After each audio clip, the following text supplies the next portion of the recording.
Welcome back to the morning show here on Arise News. Music artist, actor, writer, and director Olubankole Wellington, popularly known as Banky W, is running for a seat in the Federal House of Representatives on the Modern Democratic Party's ticket in the 2019 general elections. Today, he'll be sharing with us how he will bring renewed hope and results for Nigerian people if elected into office. Good morning, Banky. Good morning, guys. Thank you for joining us. Hey, how you doing? Thank you very much. This is your third time on the morning show. Yes, it is, actually. Yes, I'm a regular. You are a regular, and thank you so much for joining us. My pleasure. Always. Anytime. You know, the last time I had you, you were campaigning heavily for the Nigerian people to get their PVC. Right. Did you know that you were going to run for office then? You know, at the time I actually hadn't quite accepted it. Okay. I think that if you look back at my track record over the last probably 10 years, while I've been active in entertainment, I've always been vocal about about the need for young people to get involved, about the need for young people to get their PVCs, to play their parts in the affairs of the country, because that's something that I actually feel.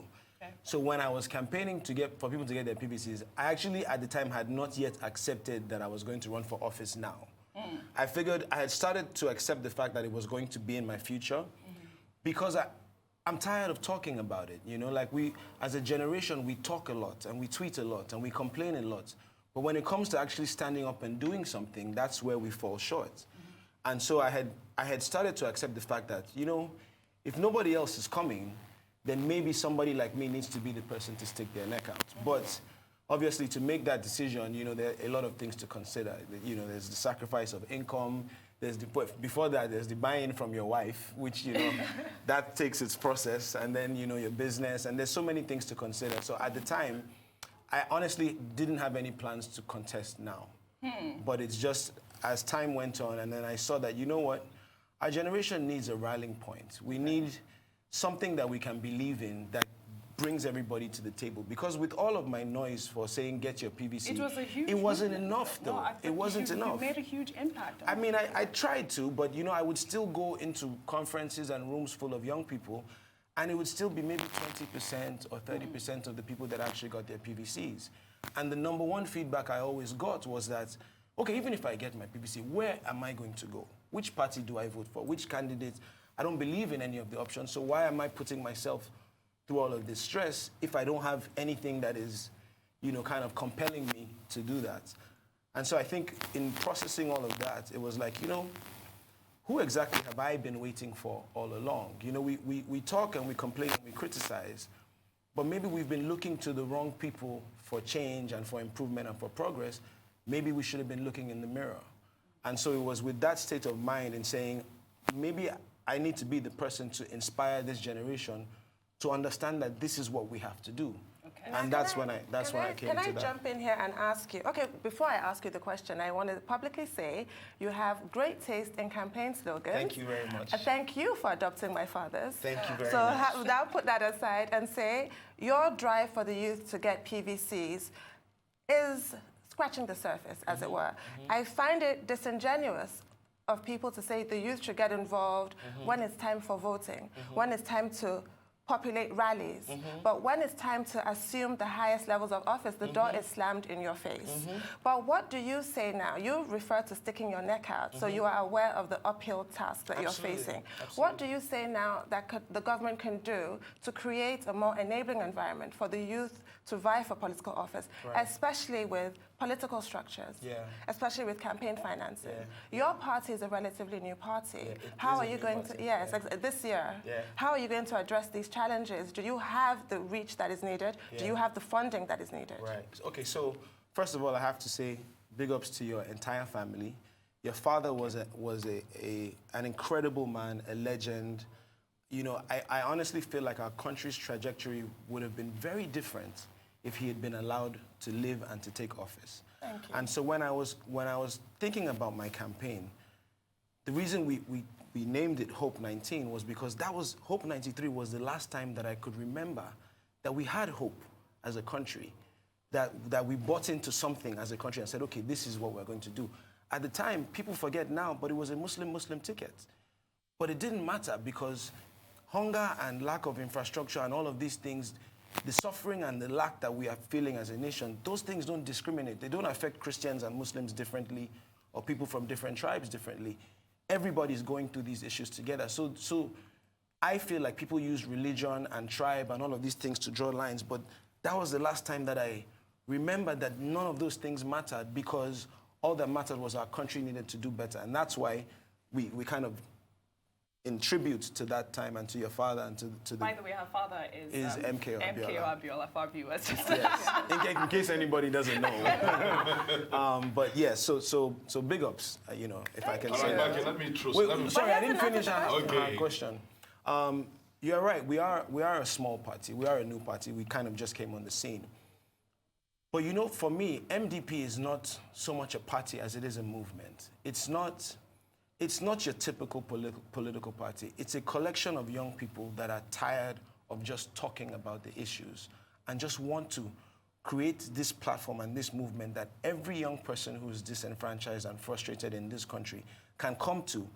And honestly, part of the way that I will know that this, my run has been successful, will be what it inspires. So in my mind, we're really pushing towards 2023 and beyond to say, can we build this movement and this platform that will provide an opportunity for credible, younger and credible, it's not even, the age is not so much as important as the credibility, but younger, credible candidates across this country, across all levels of government. Because it's like you said, the way that the system has been set up, I mean, you go back to a year and a half ago before we got Not Too Young to Run passed into law. Right. It was set up that you had to be at least 50 years old. Correct. In a country whose median age is 19.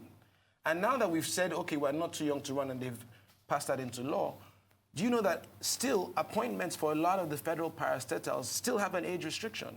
To be a director in INEC, you have to be 45 years old. So these are the things that we're saying. It's like you said, it's like these are the things that need to change. But the only way they change is if younger people with fresh ideas who understand what's at stake, who understand that we're in a struggle for the soul and the destiny of Nigeria, get into the system and start to make these changes in policy. As far as campaign financing and stuff, obviously we don't have the financial muscle or the reach or the structure that a lot of these parties have. But you know what? They did the work, right? So APC started as ACN, which before that was NADECO and so on and so forth. And they started from back then and they built something. PDP, they built something. So our generation needs to, everybody wants to be Obama. People forget that Obama started in the community. Obama started as a community worker, worked his way into the State House, worked his way into being a senator, then worked his way into being president. So you can't cheat the process. You have to, as MDP, we understand that we have to build, which is why we're only going for 2 seats in the House. That's all we're going for. We're not getting involved in the presidential fight or governorship or Senate. We're saying, maybe all we have is these 1 or 2 communities. Let us start here. You fix a country like Nigeria by fixing one community at a time. So you start in the community, you get this 1 seat, you prove to the generation that this thing is even possible.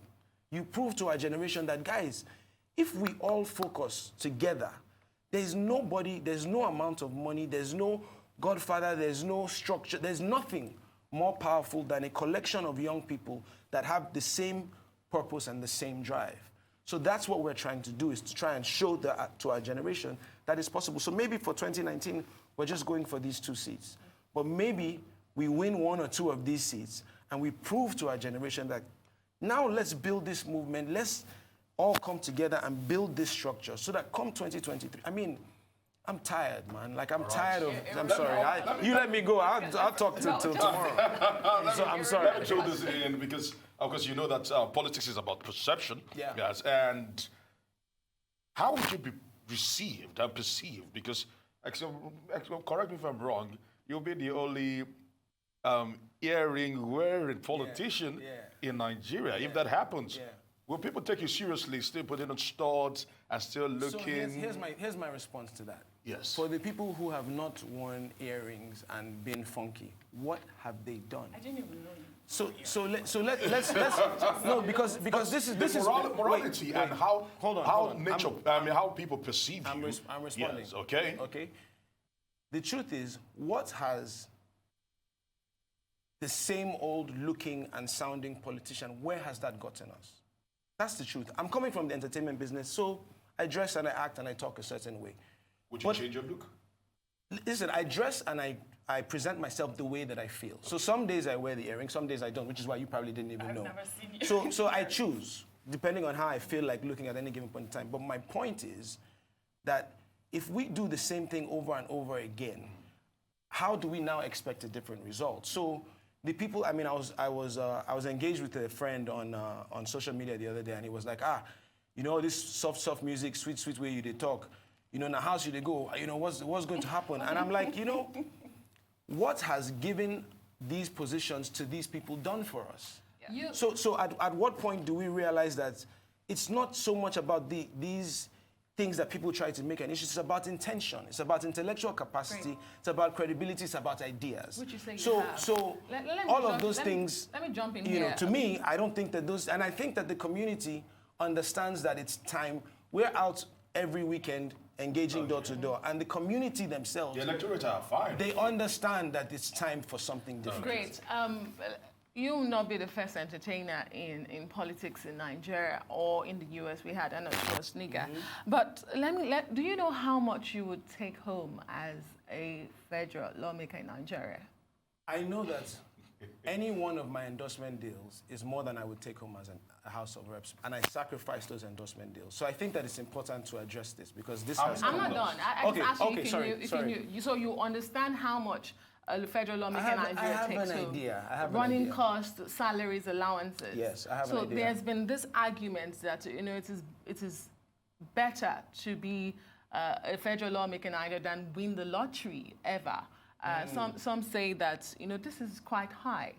What's your take on this? So I looked at the numbers, and I don't want to quote any specific numbers because I want to be very careful about what I'm saying. So I'm going to answer it in two ways. One, I will make less as a lawmaker than I've made as an entertainer in 8 years. Because if anybody knows the entertainment business, endorsement deals are kind of the meat of the business. That's you make it from performing or from endorsements. And I've been blessed by God and by the support of people to have had probably the most success or a lot of success when it comes to engaging the corporate world, when it comes to being an ambassador for companies. We're not going to name names because obviously they didn't But pay how you many have you guys. lost? Put a number to it. How many have you lost? How How many have you turned All. down now? I've turned down all. So, How many? So I think this year alone, I think I had 3 already that I was signed to, and I had 1 or 2 more opportunities that were on the table. And the ones that I was signed to, I can show you the letter from the legal department that said, hey, we like what you're doing, good luck, but the minute that you become a political candidate, a company cannot use you as an ambassador because it looks like they're trying to buy favors. Now, I'll tell you that in sacrificing those, whatever I would make as a House of Reps person is less than that, first of all. Secondly, I believe that our lawmakers are paid too much. I believe that our Senate makes too much. I believe that our House of Reps makes too much, especially considering the position that our country is in. Right. Now, obviously, when I get into the House, be 1 or 2 people from MDP and 300 plus from anywhere else. But when I make something an issue, because of the media attention that comes with that, the chances for that to really get escalated are more because I can agitate for these kinds of things. What I am saying to people is that we need people in government who understand this. For so long, for so many years, we've had people in government who benefit from Nigeria as is. So for us to sit and expect that those people will wake up all of a sudden and start doing things differently is kind of foolhardy. It's not going to work because they're benefiting from the system. So, why are they going to, we have career politicians in Nigeria, families whose entire existence has been running for one office or another or potting from one political party to another, just trying to engage for self-interest. What we're saying is now we need a new crop of leaders who are credible, who have shown or have the proof in the pudding of taking on youth empowerment as something that's important to them, taking on issues in society, education, healthcare. And these are all things, they're part of my legislative agenda. By the way, if you want to see my legislative agenda, which camera am I looking at? This one. If you want to see my legislative agenda, please go to bankywellington.com, click on the agenda. Great. But I'm sorry, I'm so sorry. Okay, so great, I talk great. a lot, sorry. Good. Okay, so in this agenda, you will see issues that I have focused on in a personal capacity for years. I've sent people on scholarships, home and abroad. I've paid people's hospital bills. I'm part of the Pinko Cancer Trust Fund. youth empowerment, healthcare, education. These are all things that I'm already working on. And God forbid I don't get the seat, that's not going to stop. What I am saying, though, is that if we start to put people in government who understand in their personal capacity that these are the things that need to change, that's when the country has a chance to change, not from expecting it from the same old class of politician. You talk about changing the status quo and starting from the grassroots, yes. But here you are going for the federal Yes. House of Representatives. Yes. Yes. Why not the state? Why not the local government? Because that's just one. Okay. You also talk about persistence, Yes. being persistent. Yes. In 2012, you were among the celebrities Yes. who championed the Ojota rally, famous Yes. known Yes. for subsidy Occupy removal Nigeria. and fuel price hike. Yes. Years down the line, Nigeria is We're still paying worse. subsidy. Yes. The petrol price increased beyond that which we were protesting against Yes. under the Goodluck Jonathan administration. Yes. But we have not seen you organize or champion Yes. such rallies or Yes. talked about it. Yes. Where goes your persistence? So here we go. Well, sorry, I like the second question so much, and I forgot the The first one. first one is why go for the federal house when Okay. you could have state, local governments? Okay, so for federal house, I feel, the same way you're asking me this question, is the same way other people have asked me, why didn't you go for Senate? Or why didn't you go for governor? Or why didn't you have the name recognition than other alternative candidates, why Right. didn't you go for the presidency? So for me, it was just a very educated decision. I analyzed government as a whole and said, hey, where is it that I feel like I want to be, that I feel like I can make a difference, that I feel like my impact will be more? The State House is very important. The local government chairman role is very important. The councillors are very important. Same way Senate and governor and presidency are all important. I just felt like this is where that I have a leaning or a leading to start, because I feel like that's where that I can be effective and where my impact will be the most. So it's a personal decision. Some people feel like I should have gone for something bigger. Some people feel like I should have gone for something smaller. And my response to them is, this is what I have chosen to do. What have you chosen to do? What have the people who are saying, this position you're going for is wrong, you should have gone for more or less? What have you done in your personal capacity? This is my own decision of what I feel like this is what I can do. So I think that, these things, each person decides, It's a lot easier to criticize somebody who's doing something. It's a lot easier to be in the crowd criticizing the players on the field or criticizing the man in the arena than it is to be the man in the arena. And this is me, and this is what I'm doing. The second question. The fuel subsidy. Fuel subsidy, okay. If you go back, and I really want to suggest that people do this. If you go back and look on YouTube and go, YouTube me when I spoke, my speech during that entire Occupy Nigeria time I was probably one of the only people that tried to redirect the conversation so that it wasn't about fuel prices for me. It was about bad governance. It was about wasteful government spending. So when I spoke at these rallies, I said, hey, maybe this is the straw that will break the country's back for everybody to stand up and say, we are tired of Nigeria. That was the key for me. It wasn't so much the fuel price. It was that our government, and that's something that, go and look at our budget. Every year, you see 70% of our budget being spent on recurrent expenditure, on running the government, on paying salaries. I looked at the budget of Nigeria and I was seeing every year, they are redoing their offices, like they're bringing everything in from London. They're spending this much on feeding. The expenses were completely insane. While sectors like education and healthcare and all of that were rotting to the ground, we're wasting money on everything under the sun. So for me, and if you go back and look at my speech, and I really want to recommend, because people keep saying, oh, you are shouting about fuel subsidy. It was never about fuel subsidy. To me, fuel subsidy was what made the country stand up. But the situation has not changed. is Because what is at, your action to this so far? Because We've not really seen that much from you. at the time, it wasn't. Listen, we had done. By the way, let me take you on a history of my protests in this country. When Yar'Adua had died, and they didn't want to hand. I don't know if anybody remembers that, when they didn't want to hand it over to Goodluck, and Yar'Adua was pretty much on his deathbed, rest in peace. We went on the streets and marched that what is going on? If the president is dead, let us move. That's what birthed Enough is Enough as a movement. We went on the streets, we protested, we said, you cannot keep the country in limbo. It had been almost a month, nobody knew what was going on. We marched and protested for them to put Goodluck in office. When Goodluck entered office, we went on Light Up Nigeria. We did protests, we engaged the government, we spoke, we went all over the place. After that, we did Occupy Nigeria about wasteful government spending. After that, we did bring back our girls. The point is, at every point when there was a youth movement to say, guys, let's do this. If it's PVC, registration, rallies, and mortgage, guys, what I am is a concerned citizen who, at any given point in time, when there's been a movement, I've been at the forefront of it. Okay? Now, in that Occupy Nigeria time, it's unfortunate that it got politicized. And unbeknownst to us, people started using push to talk about certain issues in Nigeria to be like it's... Do you regret participating at the Occupy Nigeria? Not in the way that I partook in it, because again, I was, and I encourage you to go actually watch my speech, because this is the problem with our generation, is a lot of times it's hearsay. Oh, you were involved in this, but you didn't actually watch what I said. You didn't actually watch it. You were part of the process. No, but what I'm saying is, if you watch my speech, you will see that I was saying, yes, we're here because of fuel subsidy, but the point is wasteful government spending, bad governance, bad leadership. So that was my point in that whole process, was to redirect the conversation. Into 2019 now. You're going against Honorable Akinloye. Babajide. No, actually, he's lost his seat to Obanikoro. So you're going against Obanikoro. All right, of course, you know that he carries a very recognized name too. Absolutely. Without a doubt. So you're just coming into politics. Yeah.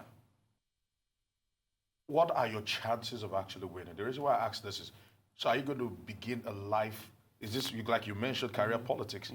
Are we career politicians? Are you going to be a career politician right now? Or what happens if this doesn't fall your way in 2019? So, God forbid that it doesn't work out my way in 20... So, first of all, you said, what are my chances? Yes. They're extremely slim. I'm under no illusion or disillusions that this thing is going to be easy and it's going to be a walk in the park. Oh, yeah, of course. Of course. I mean, this is a new party. We're building a party and campaigning at the same time. We don't have the bank of wealth that they have. We don't have the reach that they have. But while my chances are slim, I still see that there's an opportunity, a window of opportunity for this thing to be possible. Because, again, we're not talking about the presidency. We're not talking about the governorship. We're not talking about the Senate. We're talking about my community, Aja to Obalende. And here's the thing that people don't realize. See, they create this perception that these things are so far out of reach. And part of what we're trying to do is break this mythical glass ceiling. My race is Aja to Obalende. The greatest voter constituency in this country are the people that don't show up. The people who are either too frustrated and don't believe that anything is possible, or they're too lazy, or they just are uninterested in the process as a whole. Case in point, this race that we're going for in 2015 had 250-something thousand eligible voters in Eti-Osa. Ask me how many took part. How many? 56. 56,000 people out of 250-something thousand took part in this House of Reps election. Ask me how many it took to win. How many? 28,000. Less than 30. Less than 30,000 people from Aja to Obalende. So really, what are we really talking about? We're talking about a race to 30, 40, 50, 60,000 votes, thereabouts. Maybe even if the numbers have doubled or tripled, it's less than 100,000 votes. That's what we're talking about.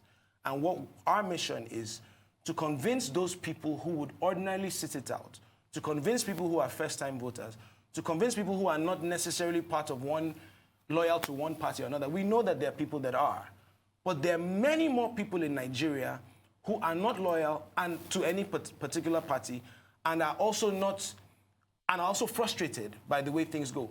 The general elections, 90 million registered, eligible, 28 million took part. The swing votes, the votes that can sway this election at any level in this country, are the people who normally would sit it out. So that is the point, and that is the drive now, is that if you know that you are tired of the way things are, then stand up for once. Your vote actually counts. Come to the table. My follow-up question. Yeah, sorry. So the follow-up question, does this begin a life of politics? Are you going to be shunning music? And is really going to be taking the back seat? What's it going to be like from now onwards? I think that I've accepted that. So I've had quite a bit of success in the entertainment and media businesses, and we're grateful to God for that. But I think that now, I honestly feel like all of that was given to me as a platform to be able to do something greater. So now I'm not talking about albums or singles or movies so much. I'm talking about my destiny in terms of what I can achieve in this life. For me now, it's about impact. It's not just about creating wealth. I've created some wealth. I'm okay. You know, I'm not hurting in any way, shape, or form. But for me now, it's about what kind of impact can I leave behind. I was at Tosin Bucknor, rest in peace. She's a dear friend of mine. She passed on. And my favorite thing about her is that she just went for it, man. Like, she just did what was in her heart, and she followed her heart, and she followed her dreams. And honestly, this is where my heart is. My heart is in public service. Also because I know that there's nobody coming. No, I see a lot of alternatives for president, but, you know, if they're not all lining up behind one person, it's kind of unrealistic. So are you saying that this begins the life of politics? So what I'm saying is that I am going into public service, and it's not going to, win or lose, it's not going to end in 2019. So it's not going to stop. But it's also, in other words, if I get into obvious, yes. Obviously that restructures my priorities. Yeah. If I don't, then I continue in my businesses, I continue in music, I continue in movies, but I also continue in public service. I continue in charitable works. I continue in trying to fix my community.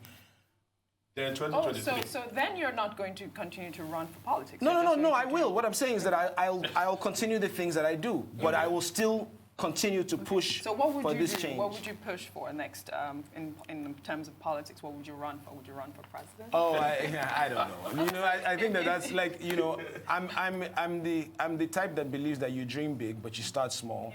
You set one goal at a time, and you focus only on that. So I can't tell you what's going to happen in 2023 or beyond. I can tell you that right now, Bankole Wellington is running for the Federal House of Representatives seat in Eti-Osa in Lagos State on the Modern Democratic Party. Your party, right? It started with the Not Too Young to Yes. movement. And so what do you think? Do you think that your party even has the political structure to even make a dent? I'll tell you what, we're building it. We're building the structure, we're building the base, we're building a movement, we're building something that, it's all these voters who we just talked about who are so frustrated and disenfranchised by the system that they end up sitting it out. But we realize that just by sitting it out, we create this environment for bad politics to flourish. And so as a party, it's a collection of young people. I kid you not, we're very idealistic, very optimistic, very like, we can do this, Your campaign strategy, what is that? What are you guys doing? So we're doing everything. A big push is volunteers and going door to door, because, you know, we're talking about a community. So there's no way to communicate with that community better than just going out onto the streets. So every weekend we've been out, and if you go to my social media on Instagram, on Twitter, you'll see the videos of us going out, engaging the community. We're raising a volunteer army of 5,000 people. We're about 1,400 now, I think, of just people who understand that this is what is at stake and understand that this is what this means for our generation. Guys, the same old politicians are back again. I The have same. two real quick questions for you. Go ahead. Sorry, OG, let me jump in here. First, if you win this seat, what bills would you be pushing? Because sometimes we hear and we see it recurring. It's just making up numbers in the green chamber, really, and then allowances are collected. What bills would you be pushing for? And then let me ask you, what do you have to say to those who say, you know what, you really can't feel our plight? You are privileged. We see you as privileged. You can't connect to us. This is just you, going on a career path, different from what you have. For instance, you talk about PVC. You had an encounter, an issue collecting your PVC. Actually, it wasn't mine, but you were said to have walked into the center where people have been queuing for hours. Some people decided not to go to work to come back following day for their PVCs. And they've been on that queue for hours, but you were there, you just walked in, got your PVC and left. And so they say, you know what, you cannot connect to our pain because you're privileged. You have it all for you. What do you have to say to people like that, and what bills are you pushing? Okay, so first of all, let's start with the PVC issue. The truth is, that encounter I probably had the least to do with that entire situation because I've had my PVC for years. So in going there, I was on this PVC drive, young people registered to vote. So I had a brainwave and I said, if more artists, actors, popular people get their PVCs and start posting it on their profiles, it will inspire the people that follow them to do the same. So I took it on myself to go to the INEC registration center in Lekki weeks before, you know, schmoozed, took pictures, bought lunch for everybody, the staff of the school, everybody, just kind of just saying, you know, to create that relationship. And I said, you know, listen, I want to gather a collection of popular people, maybe once a month or something. I'll bring them, you know, first thing in the morning, 6, 7 a.m. We'll register all of them. We'll take a picture and put it online to inspire this generation. Again, I've had my PVC. I've participated in every election since I've been in Nigeria. So it wasn't for me. Okay. It was to say, let all these popular people register and start posting so that it's not just me in a vacuum shouting, young people, let's get our PVCs. So in doing that, everybody at the school is excited. Okay, cool, no problem, bring them. But of course, as these things go, what was in my plan to bring them at 6:30 in the morning, by the time you get this one, that one, this, it was now like 10, 11. So I called the INEC people at the site, the volunteers, and I said, hey, so much time has gone, let's not do it. Let's do it another day where I can get everybody together. But they insisted no. They said no. The staff of the school, the NYSC corpers have been waiting. So you did not jump the queue, that's what you're saying. What I'm saying is the people who were in charge at the school insisted that I bring all of these celebrities still because they themselves have been waiting to see them all day. We have to wrap up real So quick. now I'm stuck between a rock and a hard place saying, I don't think that we should do this today, but they insisted that I bring them. So we brought them, and of course they jumped the queue, and of course that rubbed people the wrong way. Now, in retrospect, I learned a very hard lesson that my spirit told me then that I shouldn't do it. And I gave in to that pressure. But that's a lesson that I've learned, and I've apologized to the lady in question and to everybody. Yes, I have a question. I just want to ask you about the bills that you're pushing. There are actually 3 prongs to the duties of a legislator. You have the bills, the legislative aspects, the oversight functions. What bills will you be pushing? What committee would you like to sit on? What changes would you effect there? And your constituency projects. What tangibles will you deliver to your people and to yourself? I'll tell you this. For anybody who wants to read details, please go to my website, click on the agenda. It's pretty well spelled out. Now, in terms of What's bills, your website again? bankywellington.com. Bankywellington.com. Okay. I want to say thank you very much. Is it? Oh, okay. So I got It's not a friend. I was actually I was saying. about to fire. I know that. Okay, bankywellington.com. And please remember, Modern Democratic Party, MDP. We wish you all the best. Thank you very Thank much. you very much. Thank you very Thank you much. for coming. Thanks for For having a me. second. Well, it's now time for a short break.